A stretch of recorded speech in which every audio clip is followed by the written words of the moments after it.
رسول اکرم صلی اللہ علیہ وآلہ وسلم سے منقول ہے کہ حق تعالیٰ نے حضرت ابراہیم کو حکم دیا کہ حج کریں اور اسماعیل علیہ السلام کو اپنے ساتھ حج کے لیے لے جائیں اور ان کو حرم میں ساکن کریں۔ دونوں باپ بیٹے حج کے لیے ایک سرخ اونٹ پر روانہ ہوئے۔ ان کے ساتھ سوائے جبرائیل کے کوئی نہ تھا۔ جب حرم میں پہنچے، جبرائیل نے کہا، اے ابراہیم، نیچے اتریے اور حرم میں داخل ہونے سے پہلے غسل کیجیے۔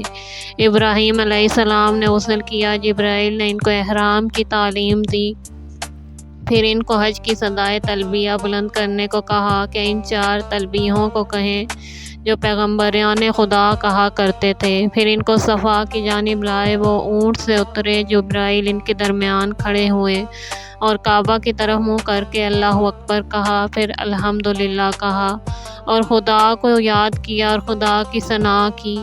ان دونوں حضرات نے بھی ایسا ہی کیا، پھر وہاں سے حمد و ثنا کرتے ہوئے جبرائیل کے ساتھ روانہ ہوئے۔ جبرائیل ان کو حجر اسود کے پاس لائے اور ان کو حکم دیا کہ ہاتھ حجر اسود پر ملیں اور اس کو بوسہ دیں اور 7 بار طواف کریں۔ ان کو مقام ابراہیم پر کھڑا کیا کہ 2 رکعت نماز ادا کریں۔ غرض تمام مناسک حج ان کو تعلیم کیے۔ جب تمام اعمال سے فارغ ہوئے، ابراہیم علیہ السلام واپس چلے گئے۔ اسماعیل تنہا مکہ میں رہ گئے، کوئی ان کے ساتھ نہ تھا۔ پھر آئندہ سال خدا نے حضرت ابراہیم علیہ السلام کو حکم دیا کہ حج کے لیے جائیں اور خانہ کعبہ کی تعمیر کریں۔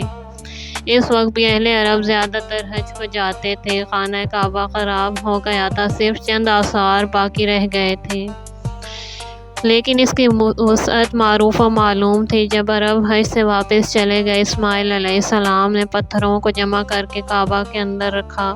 حضرت ابراہیم آئے اور کعبہ کی تعمیر میں مشغول ہوئے، مٹی اور پتھر اٹھایا اور اصل بنیاد تک پہنچایا۔ کعبہ کی زمین ایک سرخ پتھر تھی۔ خدا نے وحی کی کہ کعبہ کی بنیاد اس پتھر پر رکھیں اور 4 فرشتوں کو ان کے پاس بھیجا کہ پتھر جمع کریں۔ فرشتے پتھر دیتے جاتے اور ابراہیم و اسماعیل دیوار تعمیر کر رہے تھے، یہاں تک کہ دیواریں 12 ہاتھ بلند ہوئیں۔ اس کے لیے 2 دروازے قائم کیے تاکہ ایک دروازے سے داخل ہوں اور دوسرے سے باہر جائیں۔ پھر اس کے لیے چوکھٹ قائم کیے اور ان کے زنجیریں لگائیں، لیکن کعبہ عریاں تھا۔ جب لوگ مکہ میں وارد ہوئے، اسماعیل علیہ السلام نے قبیلہ حمیر کی عورت کے بارے میں خدا سے سوال کیا کہ اس سے ان کے لیے تزویج کا موقع حاصل ہو، لیکن وہ عورت شوہر دار تھی۔ خدا نے اس کے شوہر کے لیے موت مقدر فرمایا۔ جب اس کا شوہر مر گیا تو وہ عورت اپنے شوہر کے غم میں مکہ ہی میں رہ گئی۔ خدا نے اس کے حزن کو صبر سے تبدیل کیا اور اسماعیل کی خواستگاری اس کو میسر کی۔ وہ عورت بہت سمجھدار اور عقل مند تھی۔ جب حضرت ابراہیم علیہ السلام حج کے لیے آئے، اسماعیل سے ملاقات کے لیے ان کے گھر بھی گئے۔ وہ موجود نہ تھے، روزی کی فکر میں کہیں گئے تھے۔ ان کی زوجہ نے حضرت ابراہیم کو دیکھا کہ وہ ایک بزرگ ہیں اور گرد میں بھرے ہوئے ہیں۔ حضرت ابراہیم نے اس سے پوچھا، تم لوگ کیسے؟ کہا، بہت اچھے ہیں۔ پھر اسماعیل علیہ السلام کا حال دریافت کیا۔ عورت نے ان کی تعریف کی اور کہا کہ ان کی حالت بہت اچھی ہے۔ پوچھا کہ تم کس قبیلے سے ہو؟ کہا، قبیلہ حمیر سے۔ یہ معلوم کر کے حضرت ابراہیم واپس چلے گئے۔ ایک خط لکھ کر اس عورت کو دے گئے کہ جب تمہارا شوہر آئے تو اس کو دے دینا۔ جب اسماعیل واپس آئے، خط کو پڑھا اور پوچھا، اس بزرگ آدمی کو جانتی ہو کہ کون تھے؟ اس نے کہا، وہ بہت نیک اور تم سے مشابہ معلوم ہوتے تھے۔ مایا، وہ میرے پدر تھے۔ اسماعیل نے کہا، کیوں؟ شاید ان کی نگاہ تمہارے کسی حصہ جسم پر پڑی۔ اس نے کہا، نہیں، لیکن افسوس کہ ان کی خدمت مجھ سے نہیں ہوئی۔ اس عاقلہ عورت نے کعبہ کے دونوں دروازوں کے لیے 2 پردے بنا دیے جن کی لمبائی 12 ہاتھ تھی اور ان کو دروازوں پر لٹکا دیا جو بہت اچھے معلوم ہوئے۔ تو اس نے تمام عمارت کعبہ کے واسطے لباس تیار کرنے کا مشورہ کیا تاکہ پتھروں کی بدنمائی پوشیدہ ہو جائے۔ اسماعیل علیہ السلام نے کہا، بہتر ہے۔ تو وہ نہایت عجلت کے ساتھ متوجہ ہوئی اور اپنے قبیلے کی عورتوں کے پاس کاٹنے کے لیے اون بھیجا۔ اسی روز سے یہ سنت عورتوں میں جاری ہوئی کہ اس طرح آپس میں ایک دوسرے کی مدد کرتی ہیں۔ پھر تیزی کے ساتھ اس نے پردے بننا شروع کیے اور اپنے قبیلے اور شناسہ لوگوں سے مدد حاصل کی۔ پردے تیار کر کے ہر طرف لٹکاتی جاتی تھی، یہاں تک کہ حج کا زمانہ آ گیا اور ایک سمت کا پردہ باقی رہ گیا اور تیار نہ ہو سکا۔ اس نے حضرت اسماعیل علیہ السلام سے کہا، اب اس طرف کے لیے کیا کروں؟ آخر اس کے لیے برگ خرما کے پردے تیار کر کے لٹکا دیے۔ حج کا وقت آ گیا اور اس مرتبہ بہت زیادہ عرب آئے کہ اس سے پہلے نہیں آئے تھے۔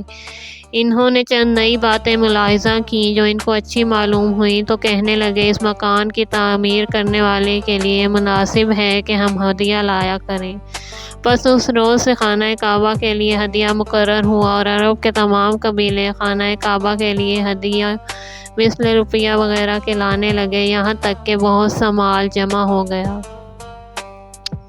تو اس لیف خرما کے پردے ہٹا دیے گئے اور کعبہ کا لباس پورا کر کے اس کے گرد لٹکا دیا گیا۔ کعبہ پر چھت نہیں تھی۔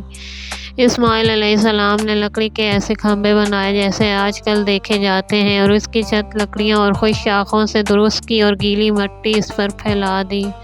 جب دوسرے سال عرب آئے اور کعبہ میں داخل ہوئے، دیکھا اس کی عمارت میں اضافہ ہوا ہے۔ کہنے لگے، سزاوار یہ ہے کہ اس عمارت کی تعمیر کرنے والے کے لیے ہدیے اور زیادہ لائے جائیں۔